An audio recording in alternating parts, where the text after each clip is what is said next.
Reels చేయడమా? నీతోనా? నేను చేయనే. నేను చేయమని అడగట్లేదు, నేను చేస్తాను అంటున్నాను. మరి చేద్దామా అని అడిగావు. అంటే నేను చేస్తాను, నువ్వు తీయాలని అర్థం. రీల్స్ చేసి పోస్ట్ చేయాలంటే ముందు అకౌంట్ ఉండాలి. You know I haven't account. LKG చదివే పిల్లలకు కూడా ఇన్స్టాగ్రామ్ అకౌంట్ ఉందా? జనరేషన్ ముందుకెళ్ళడం కాదు, ఏకంగా పరిగెట్టేస్తుంది. నీ సోడాపి తరగదా అమ్మాయి? పద. ఏం రీల్ చేస్తావే? వైరల్ వయాడిస్తాను. నీ ఏజ్ కి చిన్నపిల్లలు రైమ్స్ సాంగ్స్ చేసుకోకుండా ఈ పాటలు ఎందుకే? ఆ ట్రెండింగ్ సాంగ్ అమ్మా.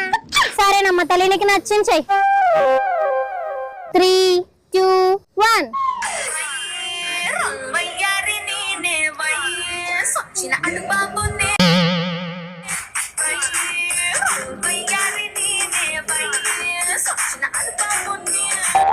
తీసేసాను, వచ్చి చూసుకో. బాగా తీసా.